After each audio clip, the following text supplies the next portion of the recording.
Hello everyone, आप सभी का हमारे यूट्यूब चैनल इंग्लिश लिटरेचर में स्वागत है। आज की अपनी इस वीडियो में हम किंग लियर को डिस्कस करेंगे, जो कि विलियम शेक्सपियर की एक बहुत ही फेमस ट्रेजेडी है। तो सबसे पहले हम इसकी कैरेक्टर्स की बात करेंगे। हमारा पहला कैरेक्टर है किंग लियर। किंग लियर जो कि ब्रिटेन का किंग होता है और इसकी आयु 80 साल की होती है।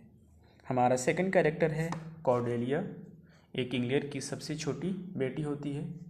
हमारा नेक्स्ट कैरेक्टर है गोनरिल, एक किंग लियर की सबसे बड़ी बेटी होती है और ड्यूक ऑफ एल्बनी की वाइफ होती है।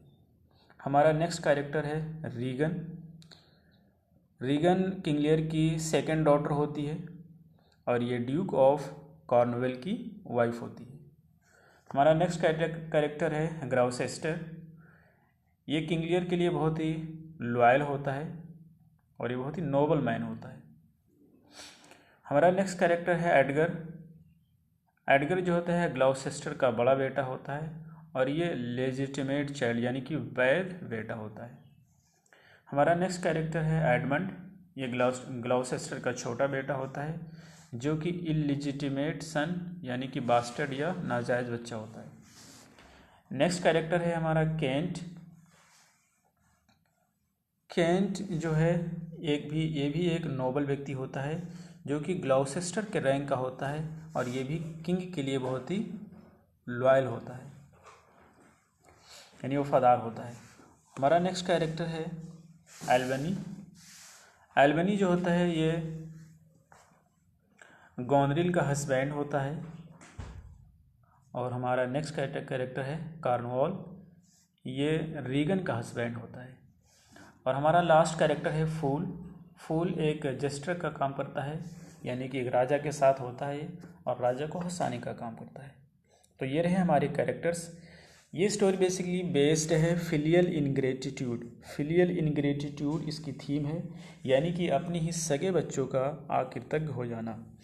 तो चलिए हम शुरू करते हैं अपनी आज की इस वीडियो को। ब्रिटेन के राजा किंग लियर की 3 पुत्रियाँ होती हैं जिनका नाम है गोनरिल। ये एल्बनी के ड्यूक की पत्नी होती है। सेकेंड डॉटर है रीगन, ये कार्नवेल के ड्यूक की पत्नी होती है।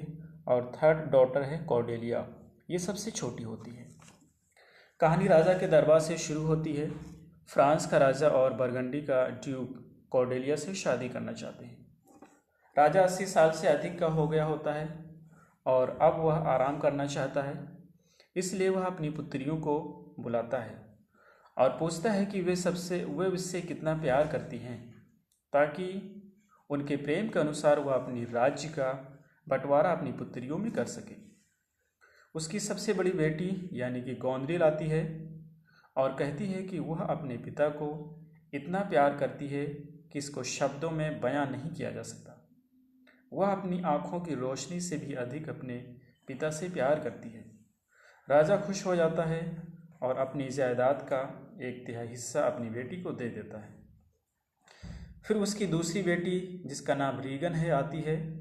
वह कहती है कि वह अपने बहनों से भी अधिक अपने पिता को प्यार करती है। राजा खुश हो जाता है और उसे भी अपनी राज्य का 1/3 भाग दे देता है। अब छोटी पुत्री की बारी आती है, जिसको वह यानी कि राजा सबसे ज़्यादा पसंद करता है। उसकी बेटी कॉर्डेलिया कहती है कि वह अपने पिता को अपनी जिम्मेदारी के अनुसार प्यार करती है, न ज़्यादा और न ही कम। वह कहती है कि वह उनको प्यार, सत्कार और सम्मान करती है क्योंकि उसको उन्होंने जन्म दिया है और पालन पोषण किया है। वह अपनी बात में वास्तविकता दर्शाती है, फिर भी वह अपने बहन से अधिक अपने पिता को प्यार करती है। यह सुनकर राजा को गुस्सा आ जाता है और वह बचा हुआ राज्य भी अपने दोनों बेटियों को दे देता है। अब राजा अपने पास केवल 100 सिपाही और राजा की उपाधि रखता है। राजा प्रत्येक महीने अपने एक बेटी से दूसरी बेटी के घर 100 सिपाहियों के साथ रहेगा। इस बात से सभी लोग असहमत होते हैं, लेकिन किसी की भी कुछ कहने की हिम्मत नहीं होती है। अर्ल ऑफ केंट कुछ कहने की हिम्मत करता है क्योंकि वह राजा का विश्वास पात्र होता है। राजा को और अधिक गुस्सा आ जाता है और वह केंट को 5 दिन के अंदर राज्य छोड़ने को कहता है। किंग ऑफ फ्रांस और ड्यूक ऑफ बर्गंडी जो कॉर्डेलिया से शादी करना चाहते थे, उनमें से केवल फ्रांस का राजा कॉर्डेलिया को बिना संपत्ति के स्वीकार करता है। अब लियर अपनी बड़ी बेटी गोंदिल के साथ रहने लगता है, लेकिन गोंदिल का व्यवहार बदलने लगता है। वह राजा के साथ अच्छा व्यवहार नहीं करती है। अर्ल ऑफ केंट अब भेष बदलकर राजा के यहाँ रहने लगता है। वह राजा का भला चाहता है। भेष बदलकर वह राजा के यहाँ नौकरी करने लगता है और वह अब अपना नाम कायस रख लेता है और राजा की सेवा करने लगता है। राजा के साथ एक फूल भी रहता है जो राजा को हंसाता है। अब गोंदिल साफ तौर पर मना कर देती है कि यदि वह अपने सिपाहियों के साथ रहेगा तो यहाँ नहीं रह सकता। अब राजा अपनी दूसरी पुत्री के यहाँ जाने का इरादा करता है। राजा अपनी पुत्री गोंदिल को बद्दुआ देता है कि उसके कभी संतान नहीं होंगे और अगर होंगे तो उसके साथ भी वैसा ही सलूक करेंगे जैसा उसने अपने पिता के साथ किया है। रीगन और उसका पति आलीशान रूप से अपने महल में रह रहे होते हैं। राजा ने अपना संदेशवाहक कायस को अपने बेटी के पास भेजता है कि वह उसकी स्वागत के लिए तैयार रहे। गोंदिल भी एक संदेशवाहक भेजती है कि उसके पिता का व्यवहार ठीक नहीं है और उनको उनके सिपाहियों के साथ स्वीकार नहीं करें। ये दोनों संदेशवाहक एक साथ पहुंचते हैं। कायस का उस संदेशवाहक के साथ झगड़ा हो जाता है। जब रीगन को पता चलता है तो वह कायस को पब्लिक में पीटने का आदेश देती है। अब राजा वहां पहुंचता है। ये सब देखकर वह बहुत गुस्सा हो जाता है। रीगन और उसका पति बाहर आते हैं, लेकिन उसके साथ गोंदिल भी होती है। उसको देखकर राजा को बहुत गुस्सा आ जाता है। रीगन कहती है कि अपने आधे सिपाहियों के साथ घर चलो, मैं तुम्हें माफ़ कर दूंगी। राजा को अपनी पुत्री रीगन पर विश्वास होता है कि वह उसको अच्छे से रखेगी, लेकिन अब रीगन कहती है कि 50 सिपाहियों की क्या ज़रूरत है, 25 ही काफ़ी हैं। तभी गोंदिल कहती है 25 की क्या ज़रूरत है, 5-10 ही काफ़ी हैं। फिर वह कहती हैं इसकी देखभाल तो हमारे नौकर ही कर लेंगे, इन्हें किसी भी सिपाही की ज़रूरत नहीं है। राजा ये सुनकर बहुत दुखी हो जाता है और अब वह पागल हो जाता है। आंधी और तूफान आने लगते हैं, लेकिन उसकी बेटी सिपाहियों के साथ उसका प्रवेश रोक देती है और दरवाज़ा बंद कर लेती है। राजा के साथ फूल होता है और वे आंधी में भटक रहे होते हैं। अब राजा को अपना वफादार साथी कायस मिलता है। कायस राजा को डावर कैसल में ले जाता है और खुद फ्रांस चला जाता है।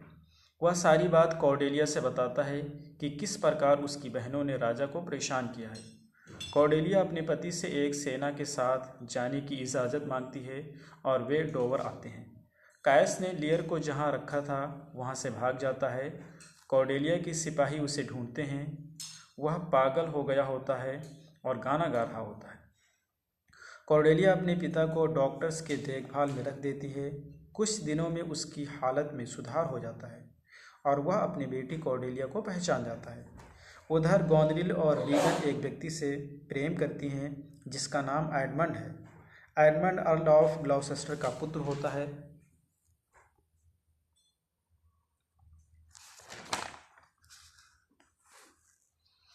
अपने बुरे कार्यों से अपने भाई एडगर को गद्दी से हटा देता है और खुद अर्ल बन जाता है। रीगन तुरंत अर्ल ऑफ ग्लौसेस्टर से शादी करने की घोषणा कर देती है।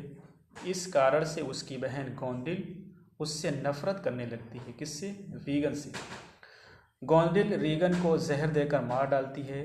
गोंदिल के पति को जब यह बात पता चलता है तो वह गोंदिल को जेल में डाल देता है और वह जेल में ही आत्महत्या कर लेती है। कौन? गोंदिल।